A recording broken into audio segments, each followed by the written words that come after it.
que vous vous intéressez au hockey? Tellement pas. Mais vous devriez, parce que le hockey, c'est notre identité nationale. Le hockey palestinien. Oui, c'est ça. Non, mais c'est la guerre. J'aime regarder les gens qui regardent, par contre. Ah oui, on a l'air à côté de la télé. Oui, c'est ça. Bon. OK. Alors, on va essayer de vous convaincre. En fait, notre prémisse pour cette discussion-là, c'est que le hockey semble mener nos humeurs. En fait, le Québec au grand complet, il occupe, et le club canadien, bien sûr, en tête, une place démesurée dans nos médias. On dit que c'est une partie essentielle de notre identité nationale. C'est un vecteur d'intégration pour bien des gens. C'est aussi une puissante machine économique qui génère des profits, même et surtout quand le club est poche.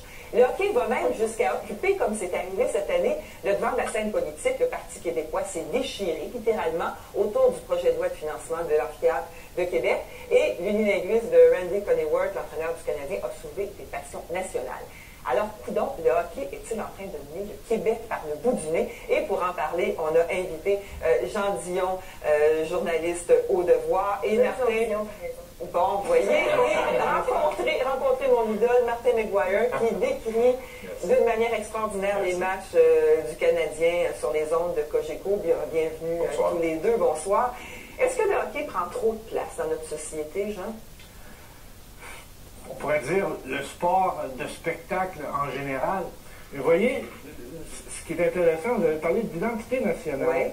Et alors que, bon, les équipes de la Ligue nationale au Canada sont profitables, quoi, 6 des 7. La plupart en fait, ils génèrent au-delà de tout près de 35% des revenus de toute la Ligue. 30 équipes. C'est ça. Mais il faut faire une distinction. Vous voyez, j'ai un exemplaire, pardonnez-moi, il est un peu défraîchi ici, d'un numéro de décembre 2010 de Hockey News qui demande est-ce que le hockey se meurt au Canada? Une identité nationale est en péril. Alors, il faut, oui, c'est ça, c'est que la participation des jeunes est en nette régression. Le sport lui-même devient moins populaire alors qu'il demeure aussi populaire quand il est question de spectacle, des amateurs qui assistent à des matchs. Alors, il faut faire une différence entre le hockey lui-même et la popularité, par exemple, du Canadien de Montréal, qui est, je dirais presque déraisonnable, tellement les gens se passionnent pour l'équipe. Alors, il faut faire une distinction, je pense, entre les deux. Martin, est-ce que le hockey prend trop de place dans notre société? Je pense que la société laisse cette place-là au hockey. Le Canadien, c'est une entreprise. C'est une entreprise qui fait des profits, vous le disiez dans votre introduction, et c'est une entreprise qui a su se repositionner dans le début des années 90, quand on est parti du vieux forum, qui était comme la Mecque. On a repositionné l'équipe, puis la présidence de Pierre Boivin et ses acolytes ont pu redonner l'équipe aux partisans. On a vendu l'espoir qu'elle pouvait redevenir une équipe gagnante dans un contexte économique où tu ne peux plus faire ce que les propriétaires des années 70 ont fait, c'est-à-dire vider les coffres de joueurs de hockey au Québec puis se bâtir une équipe d'étoiles. Ça ne se fait plus. Alors, tu dois vendre le rêve que ton équipe va être bonne et qu'elle va compétitionner. Et même quand elle est poche. Ben, ils l'ont positionné. C'est que maintenant, ils ont positionné le Canadien comme une marque de commerce qui est extrêmement forte et qui va rejoindre toutes les couches de notre société. Même, moi, je voyage en taxi à Montréal, il y a des gens qui sont de nouveaux arrivants dans notre pays, dans notre province, qui n'ont pas de patins, ils n'ont jamais embarqué sur des patins, mais ils embarquent dans cette ferveur-là. Et ça, le Canadien a réussi à positionner son produit, son club, sa marque. C'est vrai, nous voit-on des drapeaux sur les voitures, c'est quand même le seul. Vous parlez d'équipe poche, les Maple Leafs, si je ne me trompe pas, c'est la deuxième équipe la plus rentable. Ils sont poches depuis combien de temps? Ils sont poches, mais rentables. Il y a comme un lien. C'est une équipe qui génère des millions de dollars. C'est autant en produits dérivés, en télévision, surtout en droits de télévision. Puis ils ont construit un complexe résidentiel autour de leur aréna qui a généré des millions de dollars en plus. D'ailleurs, on les a critiqués beaucoup pour avoir généré beaucoup d'argent, mais peu de victoires. Mais les gens sont encore là pareil et vont payer jusqu'à 5 à 600 dollars pour voir des matchs. La maladie n'est pas que Montréal. Non, c'est pas que Montréal. Non, mais justement, est-ce que la maladie, c'est une excellente question, Vincent, est-ce que cette maladie-là, de mettre autant de place, de démesure autour d'une équipe sportive, est-ce que ça n'appartient qu'au hockey? Est-ce que ça n'appartient au Québec?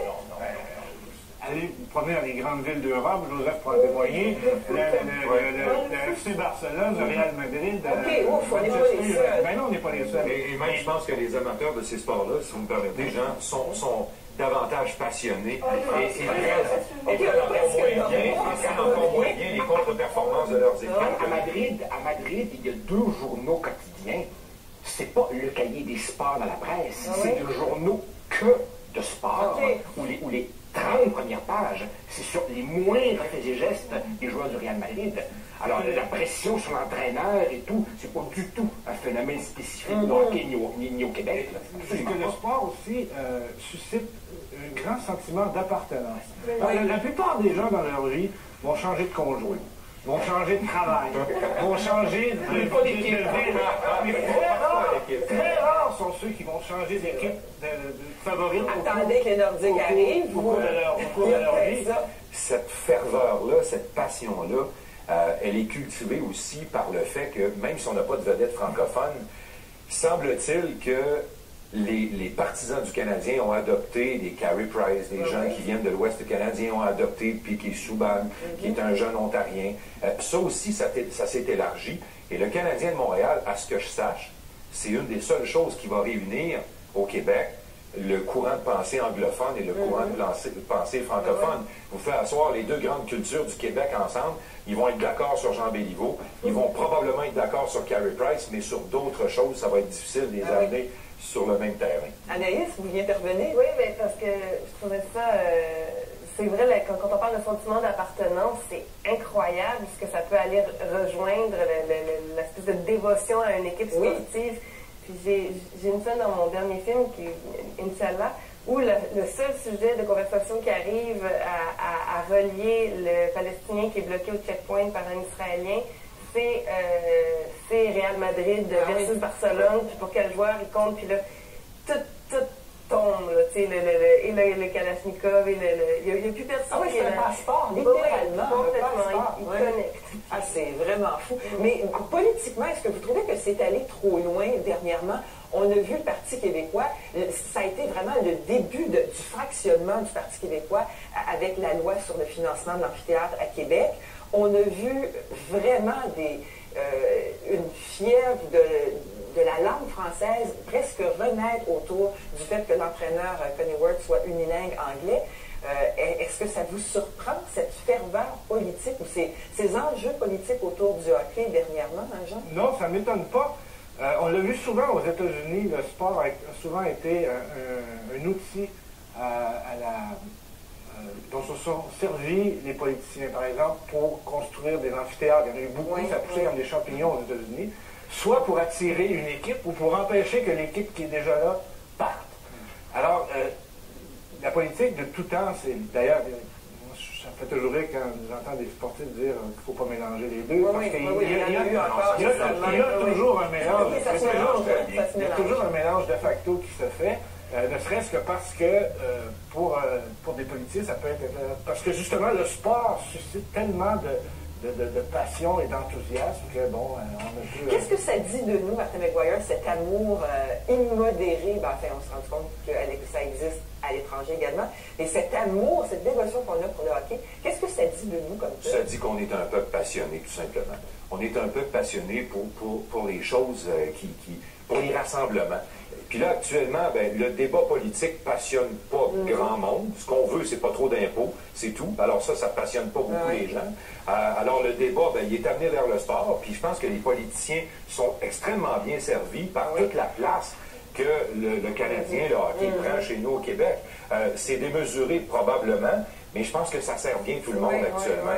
Qu'est-ce que ça dit de nous, Jean? Ben, ça dirait qu'on est comme les autres, tout simplement, parce que aller faire un tour... à Dallas, quand les Cowboys jouent... à New York pour les je sais pas, puis en plus, les équipes de soccer, comme je dis, en Europe, au Brésil, en Amérique latine... Il y a des émeutes. Il n'y en a pas ici, là. Quand on dit place démesurée, ça suppose qu'il y aurait une juste place. C'est quoi la juste mesure de la place du sport? L'homme humain a besoin de rêve et d'évasion. Et au moins ici, cette passion se vit pacifiquement.